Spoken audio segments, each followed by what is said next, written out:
Welcome to this week's Resistance TV broadcast. Tonight we're discussing animal rights in the modern world with acclaimed actor and animal rights campaigner Peter Egan, animal rights trailblazer Ronnie Lee, and Hunt Saboteurs Association spokesperson Steve Milton. There's no doubt that support for animal rights has grown exponentially over the past few decades, yet animal abuse still continues in farming, in research, and in so-called sport. Even though hunting with dogs was banned in 2005, wildlife is still being persecuted in the British countryside.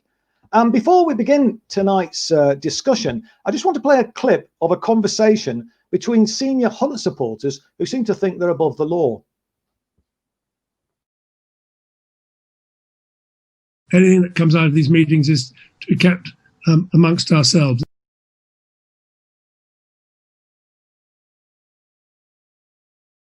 Isn't that marvellous that they haven't seen us because we've just caught a fox behind them? I mean, you've got to be very careful about who's saying what. It's a lot easier to create a smoke screen if you've got more than one trail there operating.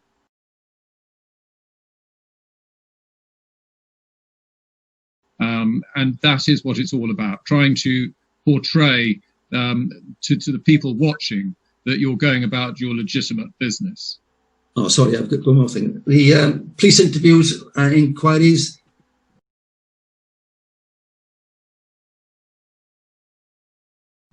By the police. I hope there are no police officers listening. There is no such thing as an off-the-record chat with a policeman. You can't just pay stewards and think you can carry on and go hunting. And they will solve your problem. So something for your hunt staff and terrier men, trail layers, everybody to consider. If you're recording evidence for a hunting act, trail laying, whatever, don't use the same phones or anything where you've been using the social media and bragging about what you've been doing out hunting. Because if the police get hold of it, you'll get both sides of it. Bird of prey, the law states you can use a pack of dogs to flush a wild mammal to be hunted by a bird of prey. Now, that's a terribly good wheeze for holding up, and I think that everyone during autumn hunting ought to be considering that. Now, you know more about hunting than saboteurs or the courts will know. But what it will do is create that smoke screen or that element of doubt that we haven't deliberately hunted a fox. Terrier work. This is our soft underbelly. A lot of people would say that if you're going trail hunting, why do you need terrier men following you around?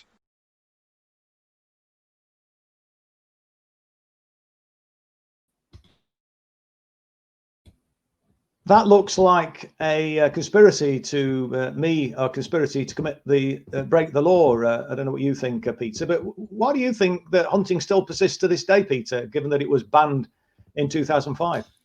Well, firstly, as one can see from this webinar, it has such great support in very high places. Obviously, the police aren't doing their job correctly, and we see two retired police officers advising this webinar hosted by Lord Mancroft, who speaks on behalf of hunting in the House of Lords. Also, there are so many holes in the Hunting Act itself, which allows it to be abused in the way it has been abused over the last 15 years. But what I find most disturbing about watching what I have watched of this webinar, I've watched certainly 19 minutes of it, and I know that the participants are saying, oh, well, everything is taken out of context. You're just using little bits and pieces without seeing the whole thing. Well, I've seen half the thing, and it seems to me to be absolutely clear that Lord Mancroft is hosting a webinar that is advising hunters how to deceive the police, the public, and get away with their horrible obsession, their hobby, which is so depraved and destructive, which is killing poor innocent wildlife and particularly foxes. But what I found incredibly upsetting when I watched it was to see this group of course, incredibly well-placed people talking in such a civil manner about something as disgusting as fox hunting. treating it as if it were like discussing a game of billiards or, you know, any other harmful pastime. They're actually talking quite civilly and objectively about how they can pursue, hunt, and destroy an innocent animal. And when we consider that, depending on which poll you read, that between 80 and 90% of the UK are opposed to this disgusting pastime, I find it totally shocking. Do you think that there is a fault in the way the legislation was drafted, though, Peter? I mean, at the end of the day, hunting is banned by law in theory, and yet we have what looked to me like a criminal conspiracy there to get around it. I wonder whether, you know, we should be arguing, should we, for tightening up of the loopholes that they're seeking? Absolutely, without question. I think that there should be a tightening up of the loopholes. All of these little pulse access points that they can touch on, they've all got to be shut down, and so that they can't be abused in the way that they are. And also, I think that the local police have got to stand up and do their duty and not pretend that they can't see what's going on. Yeah, let me just bring in Ronnie now, if I may. I mean, Ronnie, you were stabbing hunts back in the 1970s. You were one of the trailblazers, as I introduced you as an animal rights trailblazer. You were kind of getting involved, you know, well before many other people who subsequently, you know, joined the fray. And I think I remember when I joined the Hunt Saboteurs Association in 1977, I think it was, I was inspired by seeing you and other activists from the Hunt Saboteurs Association disrupting the Waterloo Cup. But I was just going to say, which is which was a premier hare coursing event for those who are not familiar with that. But I just wonder what your thoughts were, Ronnie. I mean, you've got the benefits of the long view in a sense. Do you think that the Hunting Act has made any difference at all to the persecution of wildlife in the countryside? It's made some difference. I mean, you referred to the Waterloo Cup, which was a big organised coursing event. But the one big success of the Hunting Act, probably the only success of it in a way, is that those big organised coursing events can no longer take place because they blatantly against the law, and so it has. Ronnie, could you come a bit closer to your microphone? We're not picking you up very well. Sorry. Is that better if I'm a bit nearer like that? Yeah, a bit better, mate. Yeah. See my face rather large. We get a full detail of your features there, but don't worry. But we want to hear what you're saying. Yeah. Okay. Yes. The one big success of the Hunting Act is to put an end to the big organised coursing events like the Waterloo Cup and a number of other big events like that happened throughout the country. That was the one real success is to do that. But of course, the rough coursing where guys just go out in the field with some greyhounds or lurchers and go after hares, for instance, that still carries on. And the Hunting Act was nowhere near strong enough. The problem with the Act was that it actually allowed hunting to continue. We should have had a law that actually forced the hunts to disband, where they had to disband, close their kennels, and get rid of the whole show. Because what's happened is the Hunting Act has allowed the infrastructure of hunting to continue. So they are still hunting. This trail hunting is just a smokescreen. And even if trail hunting is done as it's supposed to be done, it still poses a danger to wildlife, because if while they're on the trail, the hounds come across the scent of a fox, or even if they come across the scent of a deer, for instance, they will go and chase after that animal. So trail hunting still poses a risk to wildlife. And the other thing about hunting is, of course, is they kill a very large number of their own dogs, and that's still carrying on with trail hunting. There was one report that suggested that 5,000 of the hounds are killed by hunts every year when they're either too old to hunt or they're not suitable to hunt in a pack, even as young dogs. So there's that whole aspect of it, which is absolutely disgusting. And so really, the only way of protecting wildlife from hunting is to have a situation where hunts are forced to totally disband, to close their kennels, to get rid of the whole show. And that is really what the Hunting Act should have done, instead of allowing this fudge of trail hunting which is easily abused and which leads to the death of wild animals anyway. I think there's been a number of hunts that have disbanded since the Hunting Act came into law, and I think that is in some measure because hunts have been, to a large degree, driven underground. They're not as open as they used to be in terms of advertising where they meet, and so I suspect that they've not got the level of subscription perhaps that they once had. So I guess in that sense, it's probably made some contribution. Do you think, Ronnie? I think possibly in that way it has. It may be that there are fewer wild animals being killed by hunts, but one fox killed by a hunt or one hare killed by a hunt is one too many. And this is disgusting activity. And it kind of shows how we need a different type of government, because there's huge public opinion opposed to hunting and indeed many other blood sports. And that public opinion has been opposed to these activities for decades. And yet it's only fairly recently that we've had this kind of half-hearted ban on hunting. And that's still, hunting still continuing, despite the wishes of the vast majority of the public. So it really shows that public opinion itself doesn't really count for very much unless you've got a government in power that is prepared to listen to what people want. And so, the Tories are flown in the face of public opinion, because the other thing that's happening, of course, is it's not just to do with the strength of legislation, it's to do with enforcement. And what's happening is this, the already weak law against hunting is not being enforced. And the reason it's not being enforced is because, quite honestly, I think the instructions have come from the government to the police forces to not put emphasis on enforcing the hunting law. So once again, a different sort of government would mean, first of all, that we could have strong laws to get rid of hunting, and secondly, that those laws would be strongly enforced. And so that's what we need to work towards.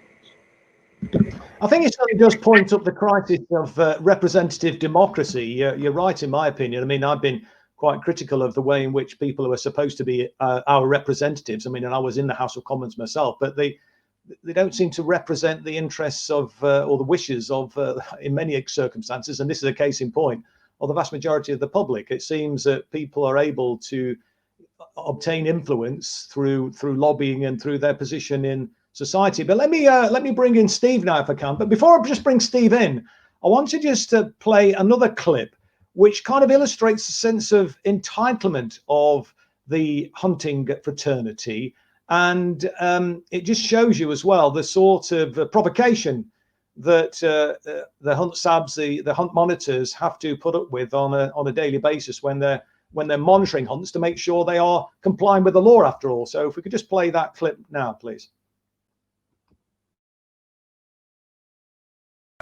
Get off this land, you horrible, common, filthy scum. You're just thieving, pikey f***ers. Get off this land. Imagine if I came into your garden in your common little council house and started shitting and pissing everywhere and leaving rubbish. Imagine that. You've got no respect, you filthy, dirty peasant.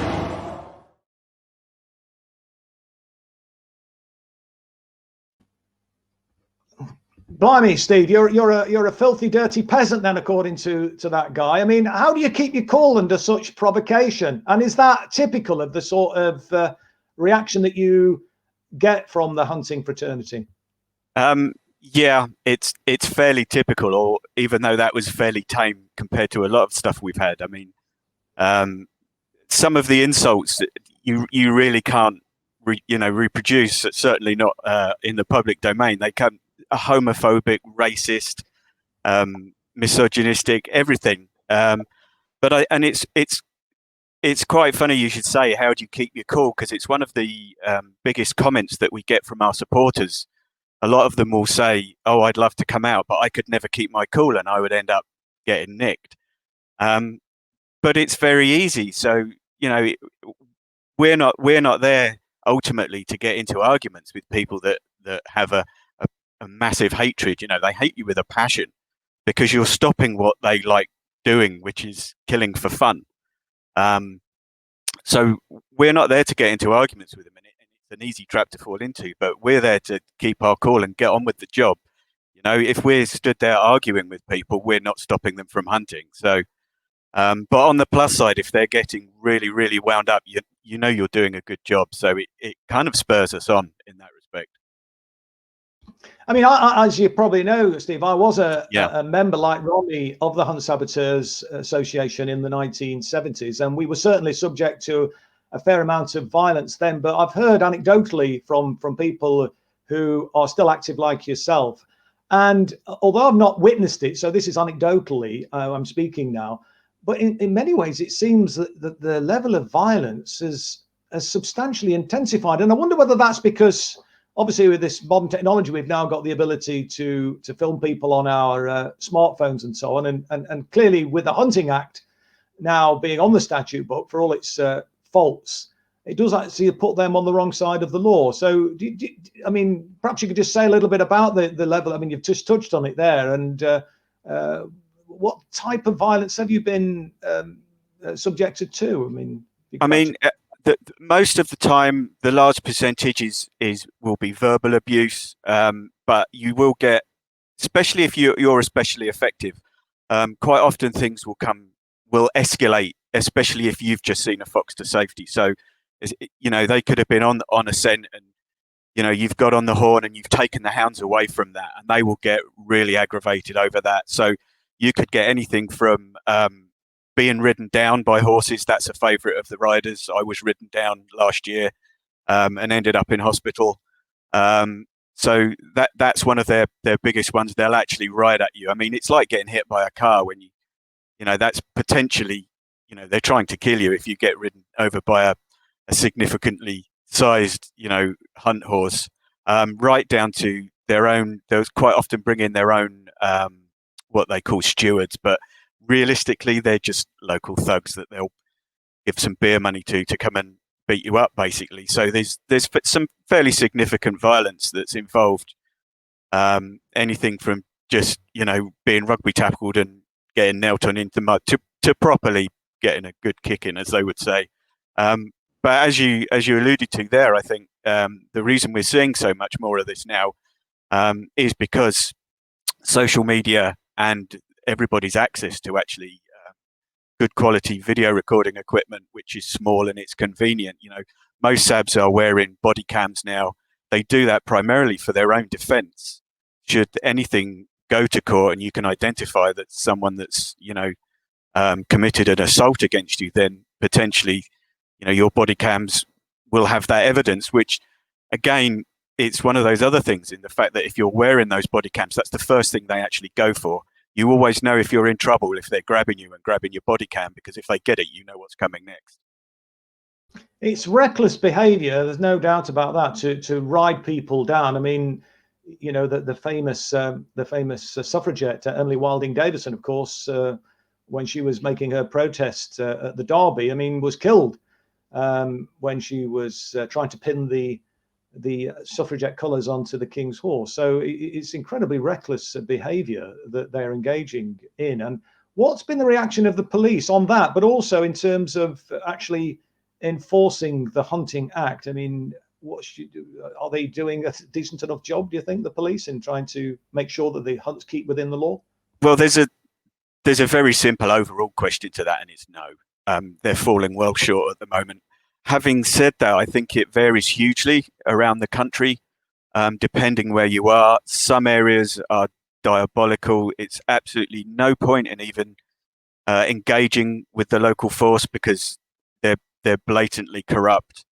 You know, you will have officers there that will be police in hunts whose partners are riding with the hunt. You'll actually have serving officers that are, you know, members of the local hunt. It's been well publicised, a lot of these, and yet some forces, you know, are actually trying to do something. I mean, I'm fairly lucky in the fact that where I live, our local force seems, even though they're very, very short of resources, they seem to be one of the better ones and actually seem to want to, uphold the Hunting Act for what it's worth, because obviously it's very difficult due to the number of loopholes that are in it.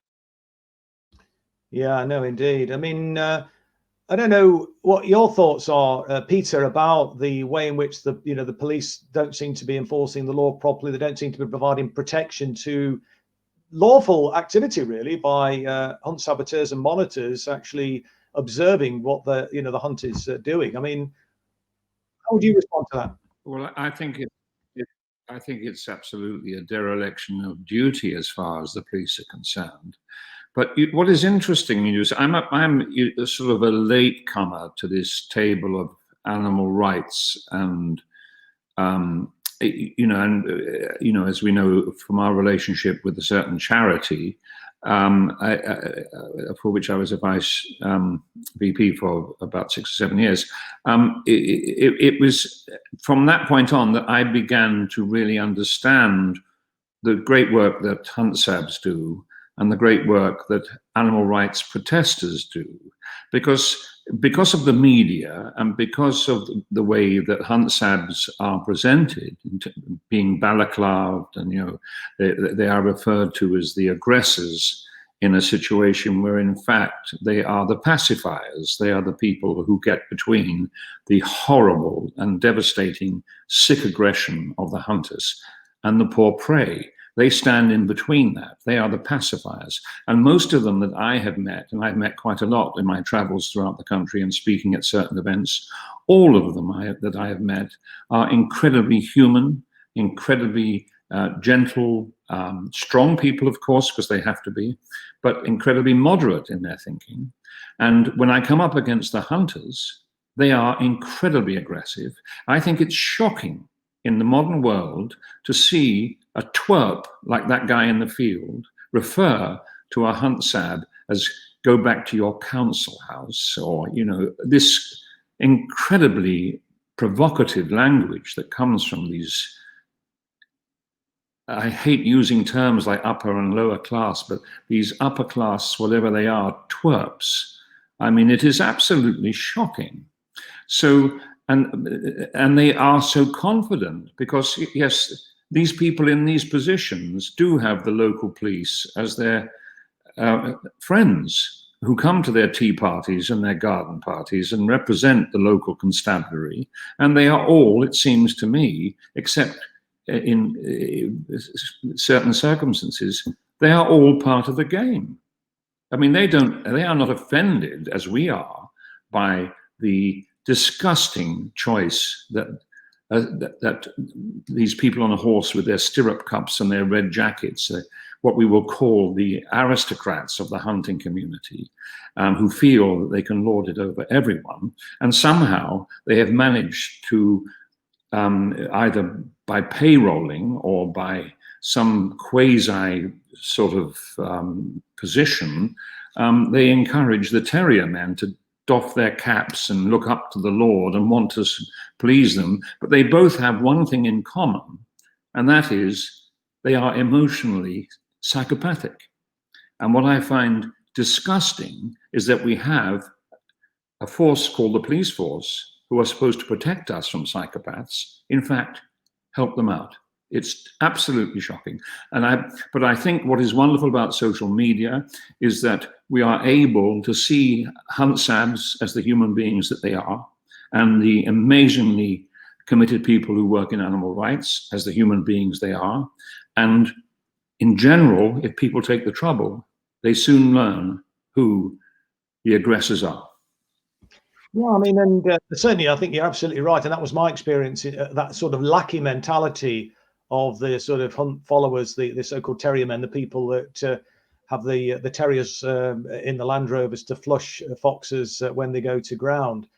Curious that they still have, when they're supposed to be just trail hunting, and they use fox scent to follow that trail. So they accidentally, on purpose, then if they come across a fox, chase that, and oh, it was a mistake. We were trail hunting. But why do they need terriers? Why do they go cub hunting? I mean, this is the seasons are the seasons are exactly the same as they were when they were chasing a live quarry, aren't they, Peter?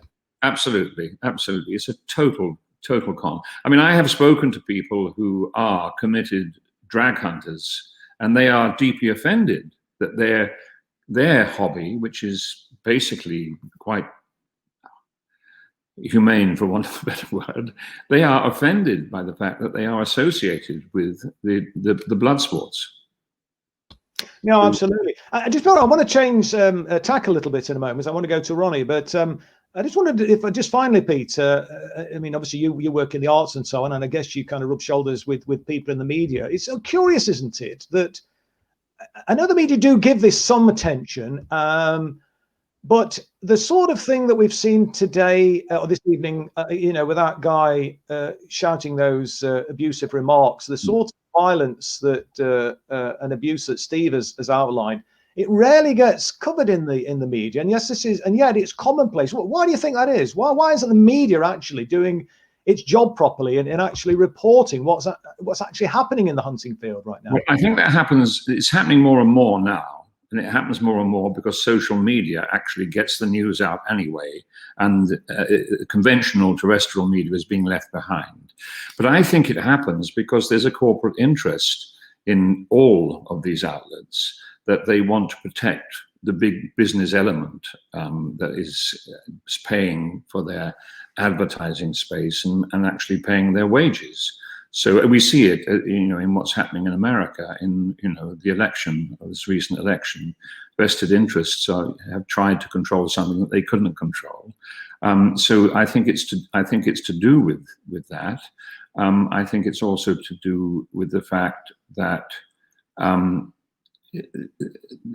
these corporations, for a better word, wish to represent people who are against cruelty as villains rather than compassionate human beings. And that's also to do with the fact that our society is based upon people regarding animals as commodities, things that they can do what they will with, ownership. If you can eat an animal, you can kill an animal. If you can kill an animal, you can wear its clothes. You can do whatever you like because an animal doesn't have rights. We all know that that's absolute rubbish. And my life has changed phenomenally in the last 20 years because of my fundamental belief that animals have the same rights that we have. And I believe, as we all do, I hope, that you can't have human welfare without human rights. You can't have animal welfare without animal rights. And these are things that big corporations protecting their income fight against all the time. So they are going to represent people who care as the enemy. Well, thanks, Peter, for that, because that neatly enables me to sort of segue into the next part of the conversation this evening. And I wanted to just go to Ronnie. Hopefully your microphone's working a bit better, Ronnie. We were struggling to hear you. I'm trying. I don't know whether I can be heard any better now. Yeah, no, it's a little bit better. It is a bit better now, mate. But what did you just want to? Sorry, I'm a lot. Wanted to ask you though, Ronnie.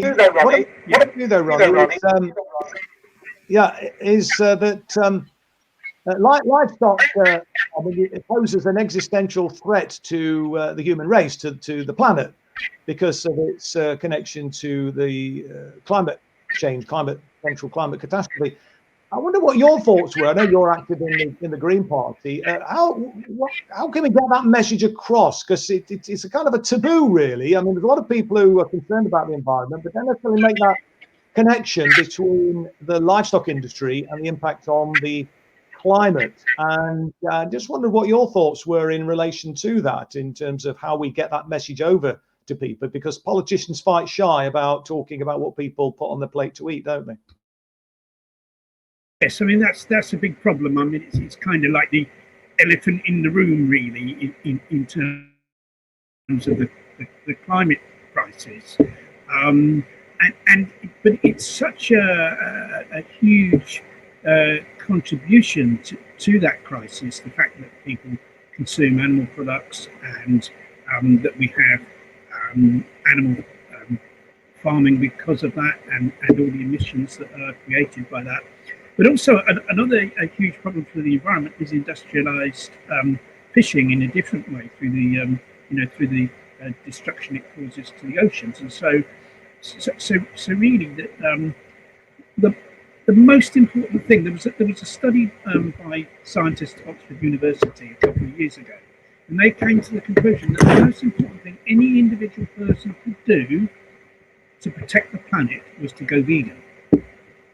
And obviously we need actions from government, we need actions to do with emissions from industry, for instance, emissions from transport. Governments have a huge role to play in combating those. But something that every ordinary person can do, and which would make a huge difference, would be to adopt a vegan diet. And that is something that it's kind of so often ignored. I read articles in the newspapers about measures being taken and being proposed by the government and all the bodies to combat the climate crisis. No mention is made of diet. No mention is made of encouraging people to adopt a vegan diet. No mention is made of encouraging farmers to switch over to growing vegetable crops and indeed planting woodland, which is really, really important, instead of doing animal farming. And this is it is a huge problem, and it's something that's ignored. But I think it's something that activists can do something about. We need to be all getting active to go out there and educate people about the importance of veganism, not just in terms of the climate, but in terms of the animals that are actually directly slaughtered because humans consume animal products. It's 50,000 animals a second worldwide killed to feed the human species, and this is totally unnecessary because we could all live on a vegan diet. And that's kind of something that's ignored because, in a sense, the whole thing is still sort of human-centered. Because when people talk about eating only plant-based, that's usually the term they use in order to combat the climate crisis. That's still, although that's obviously going to help animals in a lot of ways, it's still done from a human-centric point of view. It said, well, look, the climate crisis is going to cause catastrophe for human beings, and one of the ways of stopping that catastrophe is to end or reduce our consumption of animal products. The main reason to actually end the consumption of animal products is for the sake of the animals. First of all, for the sake of the animals that are directly slaughtered to provide those products, and also for the sake of the animals that are going to suffer and die because of the climate crisis. And the climate crisis impacts far more on wildlife than it does on humans. Millions of wild animals are dying as we speak because of the effects of global heating. Now that's happening now. It is already affecting humans to some extent, but it's been affecting wildlife for a long time, and it's kind of yes. I mean, David Attenborough recently, but we're still really struggling to with your audio, Ronnie. So we're not actually hearing it very clearly what you're saying. But I think I got the general gist of what you were saying. It was interesting that David Attenborough produced a documentary recently. Even he was talking about or encouraging people to consider a plant-based diet, which I think was a huge and a significant step. I wonder, Peter, you're a vegan. I mean, are you optimistic that people are beginning to make that connection between the environment and their diet? And also Ronnie's point, I think Ronnie said, it was the statistic 50,000 animals a second are slaughtered for food. I mean, that's an astonishingly horrific statistic, isn't it? It's horrible, yes. I mean, if you think in excess of 70 billion animals a year are slaughtered to feed 6.5 billion carnivores, I mean, it's just unbelievable. And that doesn't touch how many fish are killed per year. I think that the vegan movement has grown exponentially in the last 5 years due to great imperatives like Veganuary and and Veg Fest and things like that. I am very much optimistic when I visit these festivals and I see so many young people creating such fantastic food and such fantastic vegan product. But then when I read that there are only something like 17 to 18 million vegans throughout the world, then I don't feel quite as optimistic as I should. But I think there is no question that there is going to be a sea change in the next 20 years. And I think there will be a huge, as is happening now, a huge movement towards plant-based.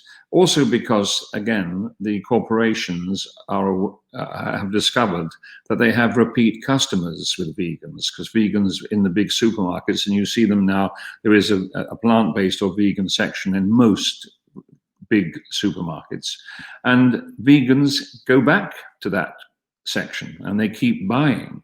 A lot of meat eaters are flexitarians and they shift between various things that they're eating. So I am a little optimistic. I've now reached an age which is far greater than all of you here, I think.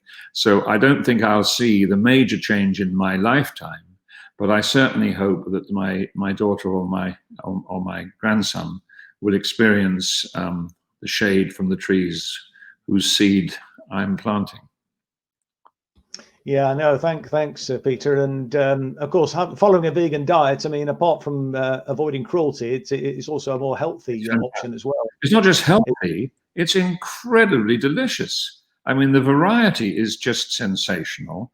I gave up eating meat, and I had been a meat eater for most of my life, but I gave up eating meat over 10 years ago, purely as a result of watching that amazing documentary Earthlings. And I decided I couldn't speak for 3 hours after watching it. And I decided then and there that I would never, ever eat meat again, and I haven't. I felt so much better. My digestion is better.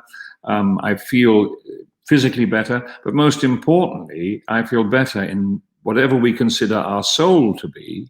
I feel better in my soul. And my head is connected to my heart without any kind of obstruction. And I just think it is the most exciting, interesting, and delicious diet on the planet.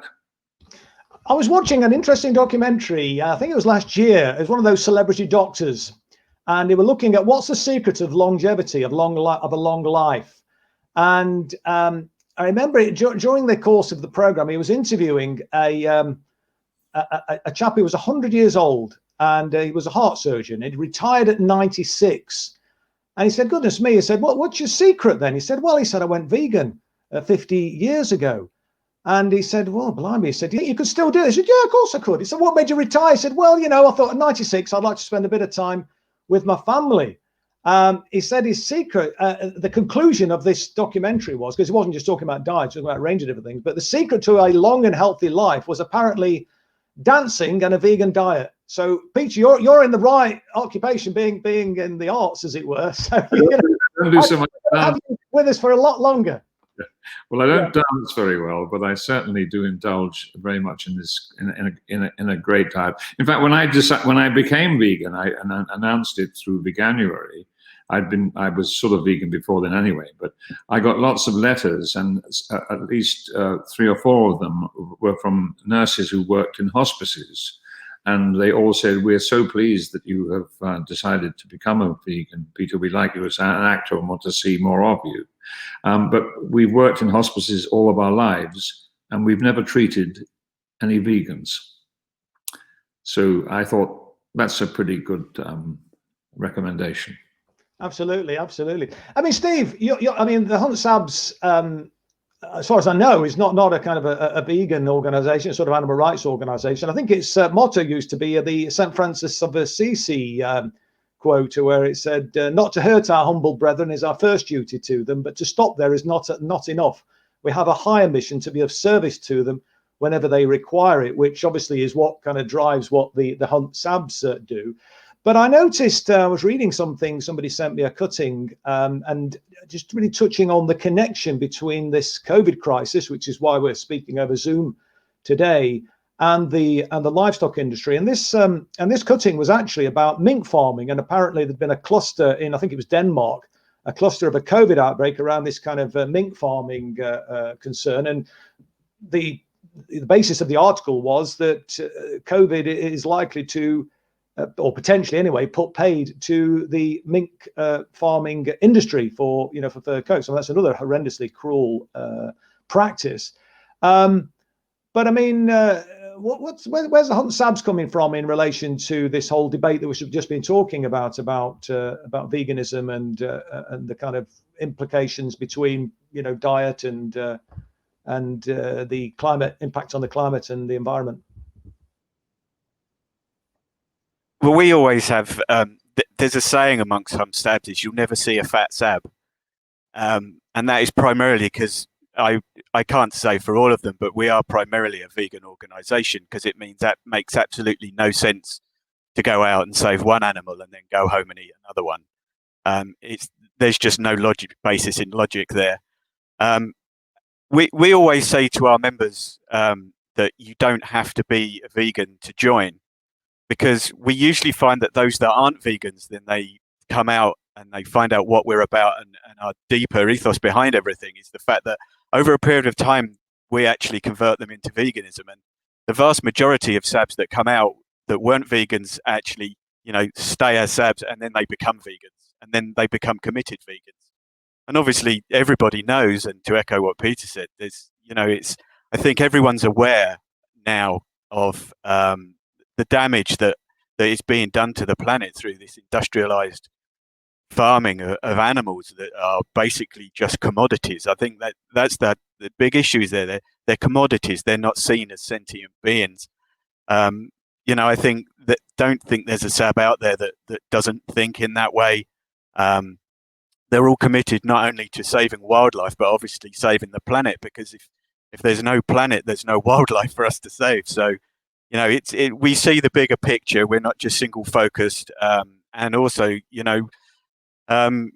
we're all committed vegans as general, and we managed to convert a few that weren't in the first place. So it's a positive thing for us. Obviously, the amount of veganism that's been publicized now, and you get some quite good people that speak online about it. I think there's a big difference in how you approach people on you use term conversion, but I don't want to make it into almost like a religious sense. It's getting people to understand where their food comes from, the implications that it has, not just on them, but on the planet. And it helps when you get, obviously, people like Peter, who's got a huge following, but not only him, people like even Lewis Hamilton will come out and say something, huge following for people like that. And if he's coming out and saying, hey, look, I'm a lot fitter, even if it's not for the animals or even for the planet, do it for yourself, because it's better for you. I don't think there's any kind of scientist that's going to disagree with that fact.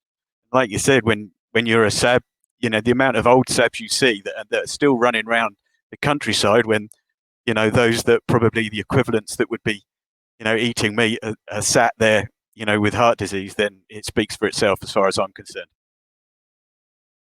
Ronnie, just before I bring Sean in, and bear in mind we've got problems with your audio, so perhaps just a kind of a brief response. Would you argue that there is a connection between human rights and animal rights? Yes, I think that if you're going to argue against speciesism, it doesn't make sense if you're not also opposed to racism and sexism and all the prejudices that exist between humans, because if you're not opposed to those things and you don't argue against those things, you haven't got a basis for arguing against speciesism. So definitely from that point of view, there is a really strong connection. No, indeed, and I think there's been some research, I don't know if you've seen it, that suggests there's a connection between those who are cruel to animals and a connection between that and abuse of people. I mean, could you just say a little bit about that, and then I'll bring Sean in to get reaction from our viewers this evening. No, you, Peter, yeah. Yeah, yeah. Well, in fact, I work with a guy called Mal Plant, who is a professor at Newcastle University, and he's been working on a thing called the link for the last 20 years. The link basically is that children who are exposed to violence, as they are tremendously in Eastern Europe, across Eastern Europe, in terms of the stray dog population that are treated so appallingly by people in villages and cities. The children who witness this cruelty then witness domestic cruelty in their own home. It has become a proven link that those that are cruel to animals are cruel to humans, and many mass murderers start their trade by practicing on animals first and then move on to humans afterwards, once they've learned a few tricks in terms of how to destroy a living being. And the link is now being picked up by UNICEF and the United Nations, and is also being developed in various bureaus in the FBI, because they are seeing the link between violence towards animals progressing to violence towards humans. And then, of course, it makes total sense, because we all know as we get older, if we look back, as one tends to as you age, and reflect on your past, that a lot of what you are is built into you up to the age of 7, as the Jesuits used to say, give me the boy and I'll give you the man. And so it makes absolute sense that if you witness violence and it becomes a norm when you are young, that's going to be something that you will indulge in as you grow older. It's a very destructive syndrome. No, indeed, that's fascinating, and I think we could spend an entire hour-long program just speaking about that. But obviously, we are pushed for time. So let me just bring in Sean now from our team, and she's been monitoring the reaction online on YouTube and Facebook and so on, and just get from her, when she's up on the screen, what the viewers have been saying, and we'll then, if there's any questions from Sean, put them to the panel. Sean, are you there? We can't see you. Have we lost her? She's come. Yeah. Yes, yeah. You know, Sean. Yeah. What have people been saying? Okay, so good evening, everybody. Big shout out to all the usual people who have joined us tonight on YouTube and Facebook. Lots of people have been very, very shocked that some of the things that you've spoken about tonight are still going on. They didn't realise that it was still happening. They're giving lots of shout outs to Steve and the other Hunt Sabs. They think you're heroes, and they really admire what you're actually doing. We've had conversations about Shropshire Council have been criticised recently for giving £50,000 to keep the drag hunt going over the COVID crisis. We were talking about the mink cull over in Denmark, the 17 million mink going to be culled because obviously they've not been able to sell the furs during the COVID crisis, which is disgusting. But let's hope that it actually ends the fur trade over there. We also had a conversation about saving battery hens, and that's something that's been my passion in the past. I've saved quite a lot of battery hens, and I think I've got a few people interested in taking on some chickens, which is good. Couple of questions. So Adrienne Davis says Sabs are heroes. Lauren Harper, thanks for fighting, Steve. Nope. Diana Isilaris, more of your courage. Thugs who kill sentient beings for fun are psychos who will as happily kill humans as non-human animals. Candy Gregory, police fall into 2 camps, some bizarre behaviours from them at live exports against passive protesters. I think it's been shock, and it's been a real education for people. Peter, I wanted to ask you if you'd seen the recent season of The Crown. And it was something that deeply upset me when I was watching the first few episodes, when they were hunting an injured stag on the moors up in Balmoral. And I just wanted to ask you what your comments were on that. What did you think about that? How do you feel about the royals and the likes of the royals who continue this obsession with hunting, with shooting and killing, and all this blood sports. What are your comments on that? Well, the royal That's family, particularly interesting, Peter, as well, because the royal family are patrons, are they not, of a range of different animal welfare organisations. So perhaps you could touch on the Royal Society for the Protection of Animals Against the RSPCA being one, of course. I think that the royal family is such an influential body in our country, and people do, for a variety of reasons, either look up to them or dismiss them, depending on where they're coming from. I think the royal family would do a huge amount of good if they banned all hunting of any kind as far as their family and connections are concerned. It would create a huge influence. Also, particularly as hunting and trophy hunting is something that was initiated as a royal prerogative throughout Africa. They created the whole system, and they are responsible for it. And I think they should take their responsibility seriously now, and I think they should support a ban on all cruelty and all hunting. Interesting. I might just say also, apropos the mink farms in Denmark. Of course, the biggest mink farms are in China and America, surprisingly enough. And as we know, we banned fur farming in the UK in, I think, 2004 because it was deemed to be so cruel. But we have a business in the UK. We import £50 million worth of fur into this country yearly. It is absolutely disgusting, and that should also be banned. Animals should wear their own fur. Yes, and again, and this is where we need to be putting pressure on so-called representatives in Parliament to actually represent the wishes of the people that elect them. Steve, what's your take on the royal family and the way in which they've been portrayed in The Crown, and the fact that they continue to indulge in blood sports, even though they're patrons of a range of different animal welfare organisations? Well, I can't say I've seen the latest series of The Crown. I've certainly heard of it, but being patrons of these organisations would seem to me to be massively hypocritical. If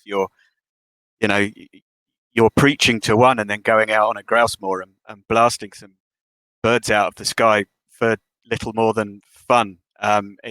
It doesn't really make a lot of sense to me. And again, totally agree with Peter. If they were to abandon all of those blood sports and actually start to, stand up for the organisations that they are patrons of, it would do a massive amount of good. Ronnie, do you have any thoughts? Yes, I agree with Steve. That's what they should do. I mean, I'm not a big fan of the royal family anyway. I think it's an anachronism. I think it's totally wrong that people should be held up like they are, and I'd like to see the monarchy abolished. But while they do exist, then it's kind of like all celebrities. I think if people are celebrities in any way, and Princess Lewis Hamilton was mentioned earlier, I think they kind of have a duty to set an example, because whether we like it or not, whether they like it or not, people take notice of them, and people are going to follow what they do. And I think it's similar with the royal family, because they're in that position of celebrity. They have a duty to set an example of good behaviour, and going and blasting birds out of the sky and being involved in hunting isn't an example of that. And so they need to, they very much need to change their ways. And it is very strange that we've got the Royal Society for Protection of Birds, Royal Society for Cruelty to Animals, with the word royal, and yet, to a large extent, the royals go against the ethos of those organisations. Yeah, it's interesting, Steve, as well, isn't it, that the hunting fraternity, the blood sports fraternity, like to portray themselves as conservationists, and yet we know from the pheasant shooting, for example, they import millions and millions of birds. I'd import them that are reared in factory farmed conditions, that we know that the way the grouse moor owners utterly mismanage the moors and are actually contributing to climate change and contributing to flooding because of the mismanagement. It would be far better, would it not, to actually reforest the uplands to stop the grouse shoot, stop the grazing. It's predominantly used for grazing sheep, and I mean that could actually create many more jobs, I would suggest, and help to tackle the extreme weather events. That even if we were to stop putting carbon and methane into the atmosphere from the livestock industry tomorrow, these extreme weather events would continue for a period. And one of the things I think we could do, I would hope any part that would form any part of any kind of meaningful green industrial or green strategy would be to reforest the uplands. But in terms of shooting, though, Steve, in your experience, I mean, I know that the SABs are now taking on the shoots, and they actually shoot, do they not, far more birds than they actually end up eating, because they have these things called stink pits, don't they, where they shoot them and then they just bury them, do they not? Is that still? Well, the primary purpose of a stink pit is actually predator control. So these stink pits are run by the keepers of the moors and the shooting estates. So it's not just moors. These will be everything from a small shoot that some farmer has between his mates right up to the biggest land-owning ones on the moors of Scotland and northern England. The stink pits are basically filled with the carcasses of all of the animals that the keepers have killed and the leftover birds from the shoots to attract the predators. So those stink pits will then be surrounded by snares which are horrifically cruel, banned in most other EU countries, and traps of all kind of description. So if you spend any kind of time on a grouse moor, it's they'll say that it's conservation and they're maintaining a certain type of environment, but that type of environment would have never existed in how it is. They are heavily managed. They're burning every year. They're burning the peat. They're causing runoff and flooding. These are always byproducts of actually the production of a grouse moor. And like you said, the excess of birds, everything is done on a grouse moor is to produce an excess for people to shoot. The natural balance of grouse in their natural habitat, as in a balanced ecosystem where you've got grouse and the predators, bear in mind, so the predators are suppressed to non-existence, then, you wouldn't have those numbers and it wouldn't be economically viable for them to shoot in the first place. But I think there's a big opportunity here, and you only have to look at the Isle of Mull is somewhere where I spend my holidays, and the income they get from ecotourism is massive. It pretty much supports the island, primarily because there's virtually no shooting there, and they call it Eagle Island for a reason. It's got the highest densities of eagles in Europe, and people go there to see them.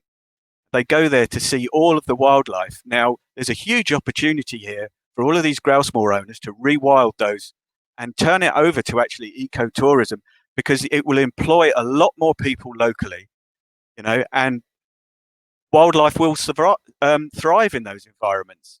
So, there's a huge opportunity there that the shooting brigade are really, really missing. Absolutely.